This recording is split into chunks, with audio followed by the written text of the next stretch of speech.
You're watching New Car Spin, and this is the new Camaro. This isn't just any Camaro though, it's the 2.0 four-cylinder turbo. If you're between 16 and 24, get your parents and step into my office. You see, every parent knows that there is one thing to keep in mind when it comes to getting a car for their teenage kid. And it really comes down to one principle. Here it is. Ready? POS. That obviously means plenty of sportiness. And the Camaro has it in spades, especially in the 2.0 version. In addition to that, your special snowflake will learn several valuable life lessons, such as how not to take things for granted. While this car may have the comfort and convenience package, it certainly doesn't have any lumbar. There is no lumbar button and there's no adjustment for lumbar. The value of patience. You can get this in a manual, which I would highly recommend. But if you get it without the manual, you end up with this 8-speed automatic transmission. And while it does have a manual mode, it's not exactly perfect. Let me give you an explanation why. If I put it in manual mode, I'm going to pull the paddle and change gears. Listen to the delay.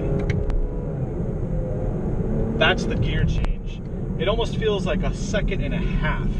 It'll keep their imagination going. Oh, imagine how cool this would sound if it was a V8 or even a V6. They'll have an appreciation for a good body.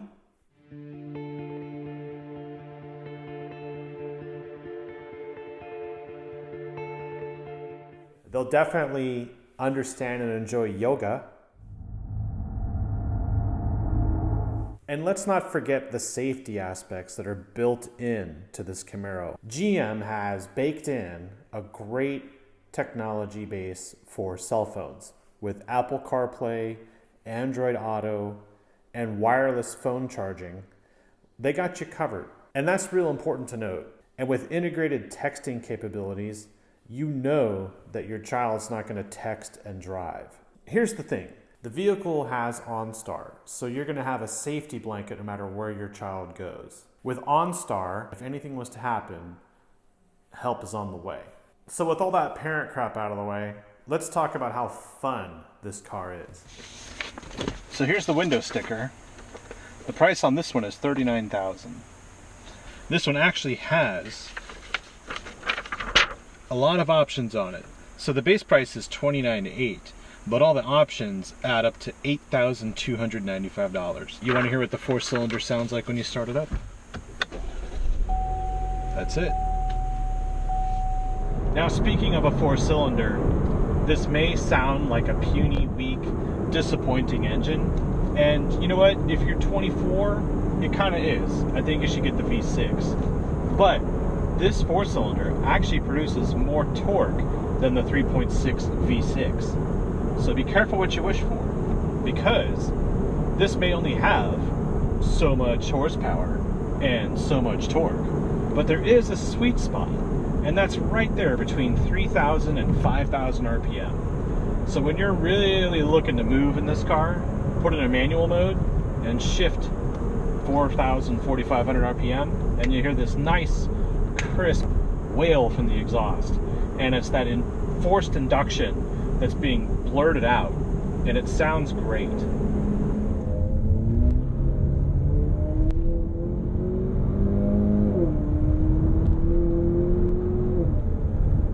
I do have automatic climate control with air conditioning, and it has this really cool design where you can turn these bezels and it changes the temperature of the car, and you have separate temperature for driver and passenger. And it's digital. You see a display of the temperature. It's much better than red for hot and blue for cold. I can actually say, I want it to be 69 degrees in here, and set it on auto. And the fan speed will kick up, and it will blow the air in the direction I want it. It basically handles everything for me. The design of these air vents are really cool. The low center vents are a little weird at the beginning, but I got used to them rather quickly, and I like it. I like where they are. The one thing I'm not sure of, though, is the glare on this navigation screen. But it is nice to have navigation. If you think about it, when I was a kid, I didn't have a car with power steering, air conditioning, navigation. It was very slim pickings for me. And what you get here is a car that starts and can be had for definitely in the 30,000, in the low 30s, with GPS, air conditioning, heated and cooled seats, manual transmission. You can get everything. I even have traffic on this car. I also have Android Auto and Apple CarPlay, but you don't need it because you have real navigation. And you might be saying, well, why do I need real navigation if I have Android Auto or Apple CarPlay? It's because if you lose your internet connection, you can't pull up points of interest. You can't find the nearest gas station. You can't find the bank or the post office or the police station. But navigation built into a car has a database of all those locations, and you don't need a cell phone to get anywhere. And some of you may not have phones. Some of you may have phones that get taken away. But if your parents ground you and take your phone away, how are you going to find your way to the clinic if you can't use your phone? What you need is a phone that can be charged without wires, because back here, behind the front seats, is a little tray where you can put your phone and it will actually wirelessly charge it. And that's a good thing, because even though the phone's behind you, you're not going to be tempted to text and drive. And if you did have to text, you can actually use this screen and use the phone setting to send a text. You can actually use voice recognition on this screen. Command, please. Cancel. Goodbye. So, if you think about the perfect car for a teen, the perfect car for a young driver or a new driver, it's definitely the Camaro. I mean, I have safety systems such as blind spot assist, which you do need in a Camaro because the visibility is dreadful. You can get a lot of options on this car to make it very special for you.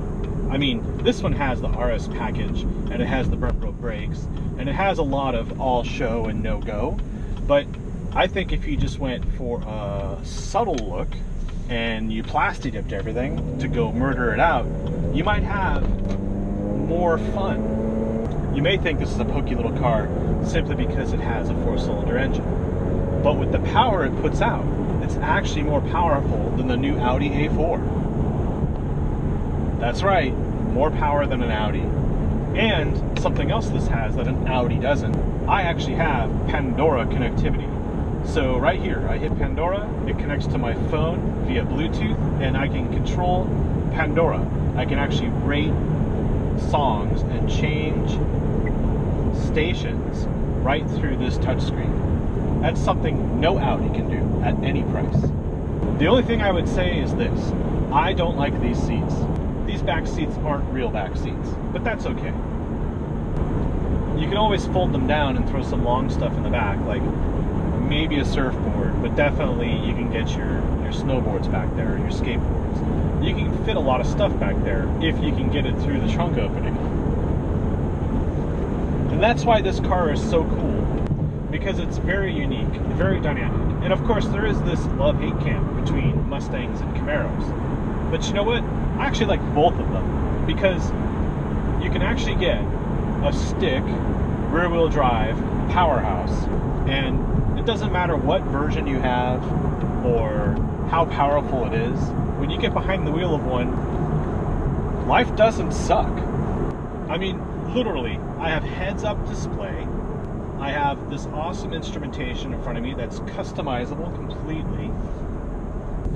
You can get this in a manual, which I would highly recommend. But if you get it without the manual, you end up with this 8-speed automatic transmission. And while it does have a manual mode, it's not exactly perfect. Let me give you an explanation why. If I put it in manual mode, I'm going to pull the paddle and change gears. Listen to the delay. That's the gear change. It almost feels like a second and a half. So basically, when you're going to make your gear change, you have to plan ahead, because you're going to redline before you even get your gear change. Here we go. Ready? Pull, change. Pull, change. Pull, change. So you actually hear the gear change before it actually happens. But that's okay. That's okay, because really you should have the manual anyway.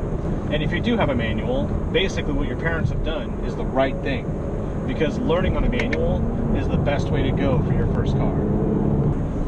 But you can always put it back in drive, and it takes care of itself. Now, a really nice thing to have is a heated seat, but even better would be a ventilated seat. And because this car has the comfort and convenience package, I have heated and cooled seats. And when I mean cooled, I don't mean air conditioned, I mean vented.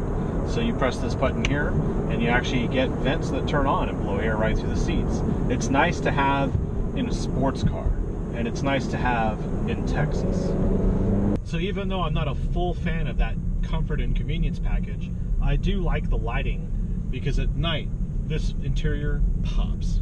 You can actually control the lighting with the center screen. With a swiping action, you can move over here to lighting, and then you can turn lighting off or turn the light strips on. You can actually link it to the drive mode, so you can actually change the mode here from tour to sport or snow and ice, and the color will change to sort of remind you what mode you're in. And another thing is, you can actually change the color of the light strips to a whole array of reds and greens and blues. There is one white, but you have yellow. You have pretty much a spectrum here to choose from. This is a good car to, how do you say, peel out with. So when you exit driveways, you gotta be cautious, even in a 4-cylinder.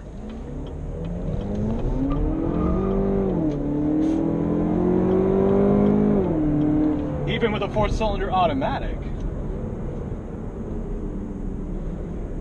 But, you know, as time goes on, when you have a car like this, and you learn how to exit driveways safely, like Carson Coffee, basically you can up your range and up your ante and go into something with a bigger engine. I don't see how you can have a problem driving a 4-cylinder for a year or two and then upgrade.